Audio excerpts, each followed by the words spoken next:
In the early years, only a handful of sports writers reported the Masters. In the main press room, more than 200 typewriters are chattering now. A record number of representatives of the news media attend the Masters. The writers file a record number of words, an average of over 1 million at each Masters. The breaking word, written, spoken, and photographed of this amazing Masters is transmitted globally. What you read about the Masters comes from this press room. This is the best press facility in all of sports, on any continent, any nation, any sport, anywhere.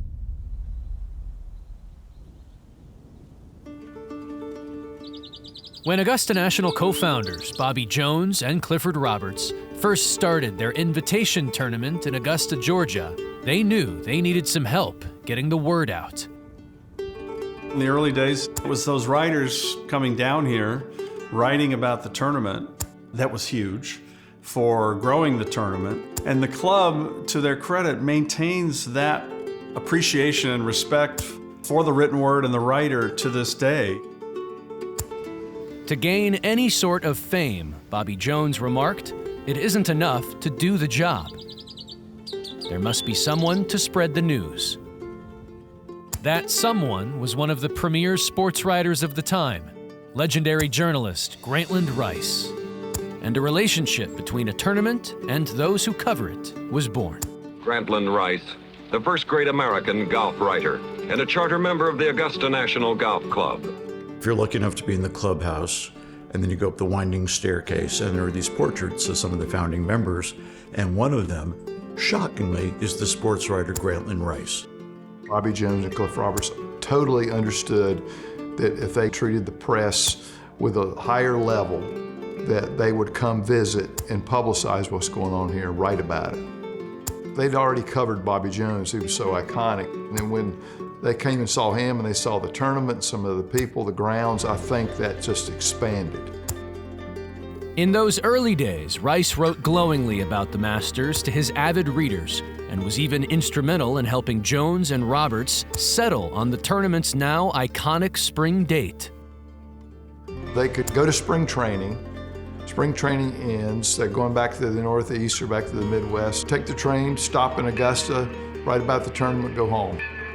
The evolution of this tournament, the media played a large role in bringing this event into prominence. The final answer, I think, as to why Granny was such a great sports writer was that he was a world champion human being. In the 1920s and 30s, American sports writers were more than wordsmiths. They were myth makers, pouring fuel on the fire as icons like Babe Ruth, Jack Dempsey, and Bobby Jones captivated the country. Bobby won all 4 top golfing crowns. And that dynamic helped the tournament grow leaps and bounds.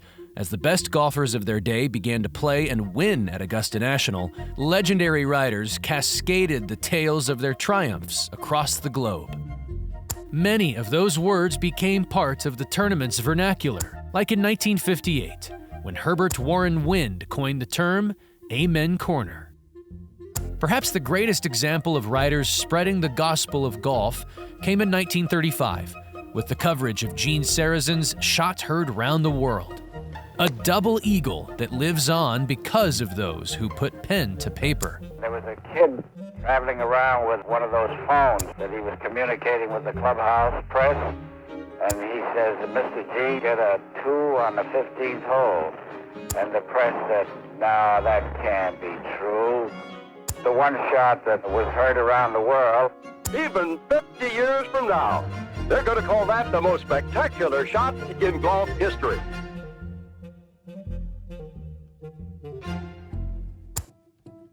The press covering the tournament were every bit as important and interesting as the men walking the fairways. They all had their own way of telling the story. You can write about Augusta National through a historic perspective, through an empathetic perspective, through a humorous perspective. Masters has always really gone above and beyond in valuing what the writer does. So naturally for us, it's special because we know they're reading and they know when you are thinking of the history and you're feeding that all into what you write. There's a certain standard that I need to uphold when I come in here. I think storytelling has always been such an essential part of the reason that we watch sports and the reason that we connect with athletes. And so I'm trying to kind of carry on that tradition.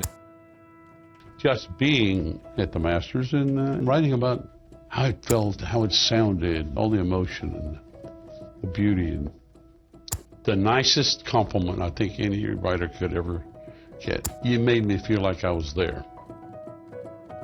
My first Masters was 1979. Press building was the Quonset hut.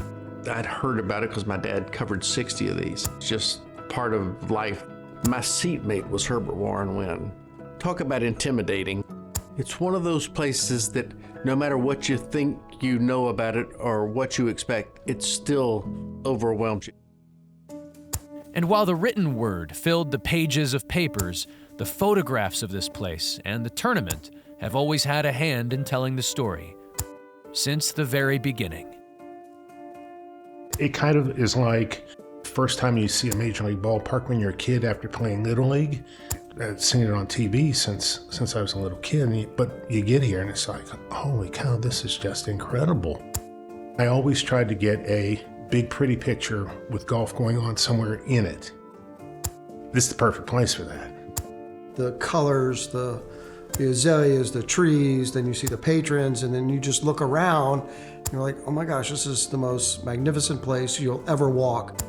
Everywhere you look, there's a photo. The history that comes out of here in 1 week, you could fill a museum every week. It's a magical place. If I did my folio of my best golf pictures in my career, out of the top 50, probably 20 are going to come from Augusta, so that shows you how big it is in my life. You'll never get a better experience in the way you're looked after once you come through those gates. As the modern game evolved into the 1950s and 60s, so too did the way the Masters was covered.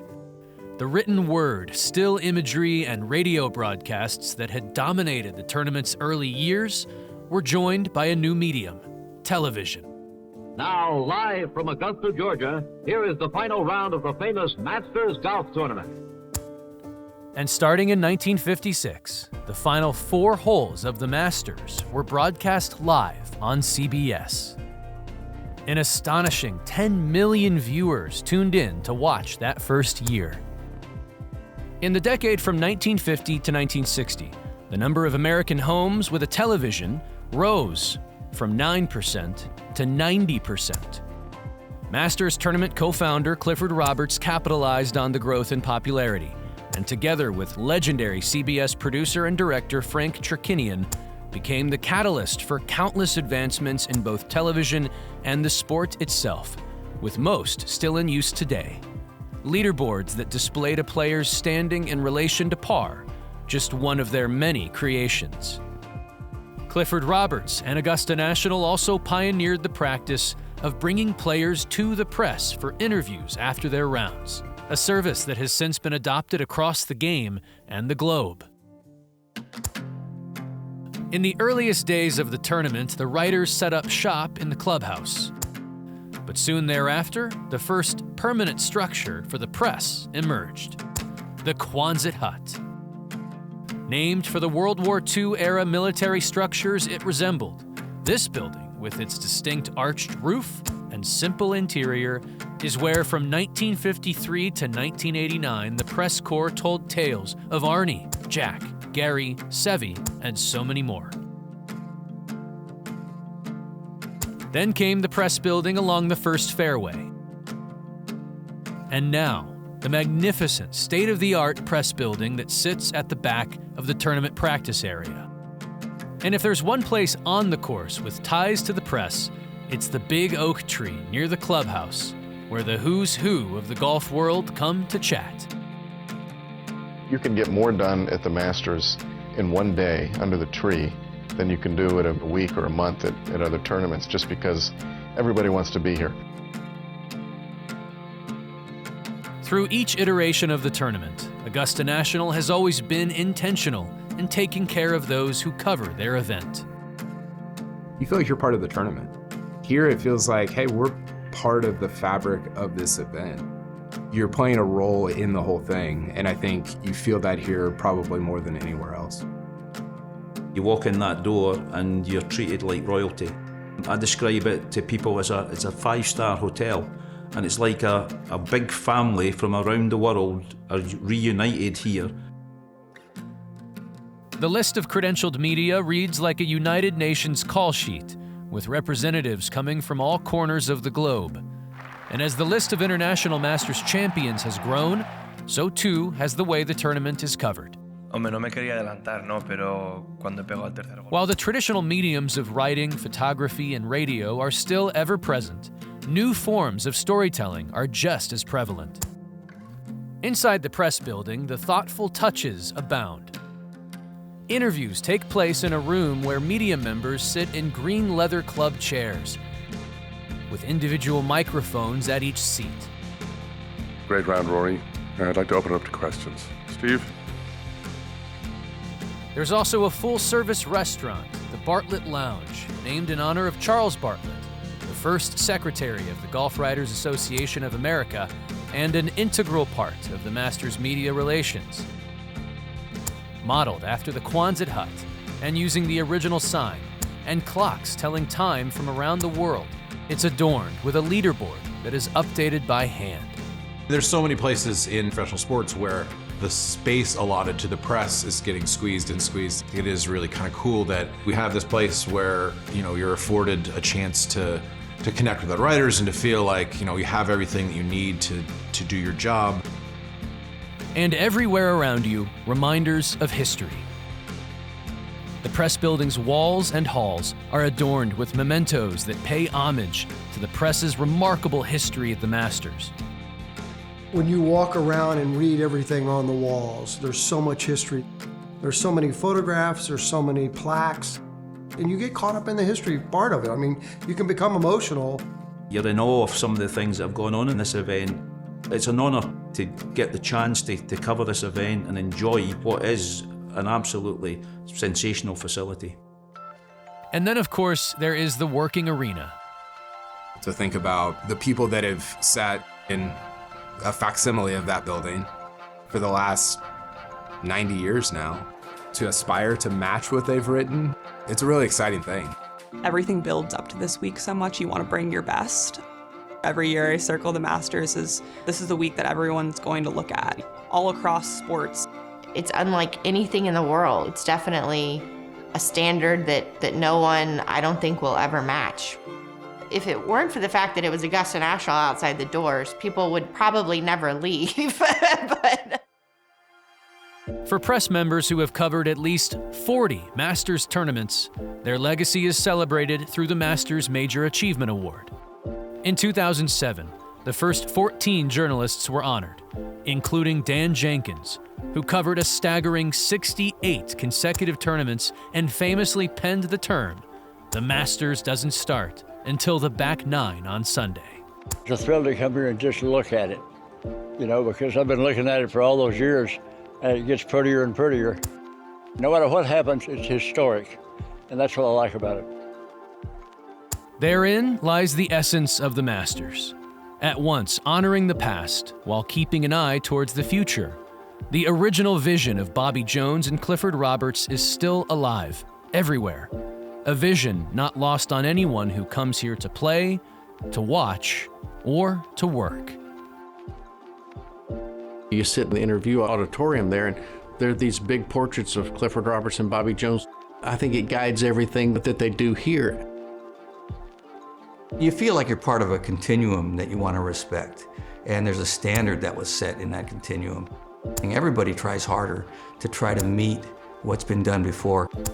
You do want to do justice to what this place means to the game. It gets the best out of the players, it gets the best out of the press as well. Anyone covering sports, I think, is lucky. Anyone covering golf is really lucky, and to be at the Masters is the luckiest of all. You tell someone what you do for a living, you tell them you're a golf writer, the first word out of their mouth, do you go to Augusta? It's easy to take some of these spots for granted. You never really do here, just because you just don't know what you're going to see next.